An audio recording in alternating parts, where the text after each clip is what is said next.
barely beating the unbeaten Steelers while well shorthanded. Their next test comes Tuesday, hosting the Cowboys. Here's Coach John Harbaugh talking about the character of his team as it handles so much adversity. I think we're very resilient, very persistent, mentally tough team, and only getting tougher because of the things that we're facing. So it remains to be seen whether we'll get the job done or not. It's really not what you talk about; it's what you do. So we've got to go do it, and we've got to start with the Cowboys. Okay, so many questions. And Diana, the first and most important one is for you. What is the latest on the status of Lamar Jackson? Again, they play Tuesday. Well, what's interesting is John Harbaugh is usually very transparent with us about who's going to be playing and who isn't. And he will not give an answer as to whether or not Lamar Jackson will start on Tuesday. But here's what's really interesting here, Greeny. So when a player tests positive for COVID-19, like Lamar Jackson did on Thanksgiving, they have to quarantine for 10 days. That's the protocol that the NFL has followed this whole season. After those 10 days, there's a 3-day ramp-up period that they have to go through testing with the trainers to make sure that they're healthy.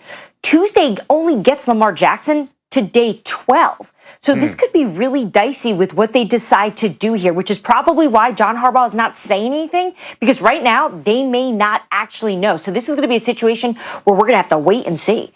Okay, so that's fascinating. So then, Bart, let me come to you as my resident former Raven. We watched them. I thought that was one of the most impressive performances of the NFL season on Wednesday. A gutsy to make that as tough as it was against the Steelers. So as you look at them right now, where are they? What are the Ravens at this point this season? I think that Harbaugh has these guys right where he wants them. He has their attention. He has them believing, and he's building the backups are getting tremendous experience as Brandon Williams is out, as you think about no Calais Campbell, no J.K. Dobbins. And they're saying, hey, if we go out here, you guys represent the history of what's on that decal. That decal out there means that no matter what, we expect you guys to go out there and play like a Raven. And you talk about last year, they really came in as the favorite, and I think they were underwhelmed because they were feeling themselves a little bit. They're one of the most criticized teams right now in the NFL. Lamar Jackson, nobody believes or knows if he's a franchise quarterback. You have a lot of guys that are going to go into the postseason with chips on their shoulders, and they're going to have it, and they're going to be able to make the playoffs when you think about their record that they have going. They should be at least 10-6 at minimum. 11-5 should get them in there. And they're going to be a team that nobody wants to face. Yeah, the remaining schedule is favorable. So, RC, let me go to you on that thought.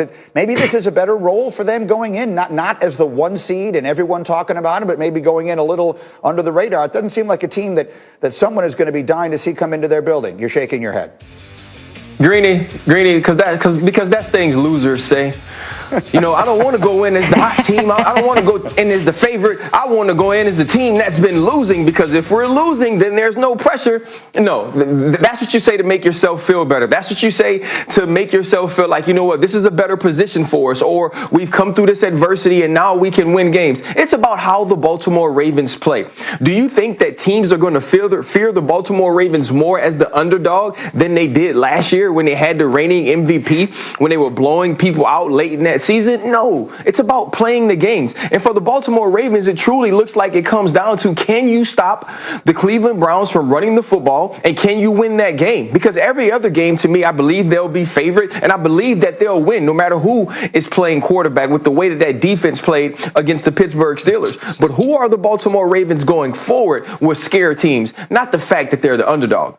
Diana, there are very few things that I look forward to more when we can finally do it than having Bart and RC in the room together. That is something I think I speak for everyone when I say, when we can get, just looking at Bart's face right now, when I can have the two of you guys sitting in here in this room, that is really going to be magic. Anyway, we'll do more on this as we go, but I want to do some either-ors here. Let's look around the league at some of the other matchups that are coming up this weekend and some of the quarterback matchups. And Bart, I will start with you. Phillip Rivers head-to-head with Deshaun Watson, who has the bigger day. Not even close. Deshaun Watson's playing better than any quarterback not named Patrick Mahomes in this league. You talked about 24 touchdowns, only 5 interceptions. The problem is the rest of the team didn't come to the party, but it's not because of he's not playing well. And he's finally getting to the groove where he sees the field so good right now. He's making winning plays like we've always seen him do. Is just that defense isn't worth anything. Trade J.J. Watt. Having an MVP season. RC, Baker Mayfield and Ryan Tannehill head-to-head. Who do you like?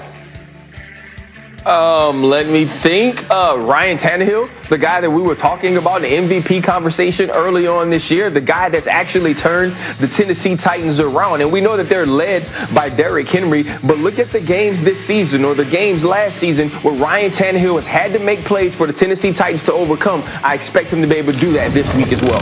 Ninkovich, we got Taysom Hill head-to-head with Matt Ryan. Who do you like? I'm going Taysom Hill on this. There's a reason why they paid him $21 million. They didn't want to let him go. They feel that he could potentially be the guy after Drew Brees. He's able to help this team stay afloat while he's injured, while Drew Brees is sitting down. I'm going Taysom Hill. He is a modern quarterback. Running, throwing, out of the pocket, in the pocket, whatever you want to call it. He is the man. So $21 million, Taysom Hill, he's my guy. Oh, I'm looking forward to talking about this because as we look at the NFC playoff picture, you see where everybody sits. The Saints are on top. You got the Seahawks and the Packers right there nipping at their heels. Think about the quarterbacks that we have, the pedigree of the quarterbacks that we have at the top of that list. But is Taysom Hill enough to carry the Saints where they want to go? Diana, I think we have to start there. What is the latest on Drew Brees, who's been out since week 10? What do we know about the timetable for him to come back? Okay, so they're shooting for week 15 against the Kansas City Chiefs as a return date for Drew Brees. Obviously, they're keeping a close eye. We're talking about major injuries. We got ribs, we got a punctured lung, we got shoulder. 3 major things that he's got to deal with, and we know that he wants to get out there. You know, Greeny, I watched him against the Falcons, or at least the Saints against the Falcons just 2 weeks ago, and Drew was part of the warm-ups with Taysom Hill. He was mentally going through all the different reps. We know he wants to get back out there, but this is really going to come down to his recovery and if he is healed and healthy enough to get back out there. All right, so RC, we just heard Rob Ninkovich very high on Taysom Hill. I'm going to ask you a direct question. If Drew Brees is not able to come back this year, do you see any way the Saints go to the Super Bowl with Taysom Hill as their quarterback? No, absolutely not. Absolutely not. And obviously, Rob only watched the first week against the Falcons. I talked to some people in the Falcons organization before that game and just asked, okay, what are you guys thinking? What are you looking at? And many people said, you know, something maybe like Colin Kaepernick used to have, or something maybe similar to what Lamar does. No one expected to see what they saw to Taysom Hill against the Atlanta Falcons week 1. They were heavy man coverage, and so Taysom Hill always knew where the matchup was. Fast forward to the next week when now somebody has some film on him. He's 9 for 16, only 78 yards, an interception against the Denver Broncos. And when I watched the Denver Broncos game, it was 2 reasons it was unwatchable about halfway through. One, because you knew that there was a practice squad wide receiver playing quarterback for the Denver Broncos, but also you knew that there was a utility guy playing quarterback for the New Orleans Saints. And so we will see what happens this week against the Atlanta Falcons with more film. But I believe even with this defense playing better than any other defense in the NFL is at this moment,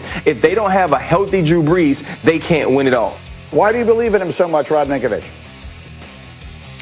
Well, RC, come on now. This was an either or. It was an either or on that one. It was either Taysom Hill or Matt Ryan, and I went with Taysom Hill. So let's not say that I think that. Well, you should have said you went to Taysom Hill because of New Orleans defense. So what do you think, Rob? So what do you think they can be with Taysom Hill? I think that they can be very good right now in helping that team stay afloat until Drew Brees gets back. I believe that for them to win a playoff game, to get deep, to win a Super Bowl, you need Drew Brees, a guy that has played in those big games, somebody that understands to check the offense in the perfect play against what the defense shows them. So for me, I like Taysom Hill. I feel like he has a bright future in the NFL. That's why they paid him $21 million. They didn't want to see him go to another team and develop into a big-time quarterback. So either or Taysom Hill or Matt Ryan, I go Taysom Hill. Either or Drew Brees, Taysom Hill for the Super Bowl run. For a Super Bowl run, I go with Drew Brees. Come on, RC, don't put me on that like that. All right. Let me get Diana back in here quickly. No one is closer to that team than you are. Here's the thing. To add to what Rob is saying, Sean Payton said this to me when they faced the Falcons. He said, because I asked him directly, what's the difference between Taysom Hill and Drew Brees? Which we know the list could be very long. It could be chapters. But he said, the biggest thing to me is Drew Brees is like Emeril the chef, right? He's got his hands in everything. He's on the stove. He's messing with the meats. He's doing everything all the time. That's how he runs the team. He's constantly communicating and telling everybody where they should be, what they should be doing. Taysom Hill's not like that. He can't be that yet. He's new to being a starting quarterback. So in terms of winning the Super Bowl, you're going to need Emerald there at that quarterback position, helping that entire team get in line and basically get on the same page. That would be way too tall of a task for Taysom Hill at this point. I like it. All right, again, we hope to have him back week 15. As we continue on Get Up on a busy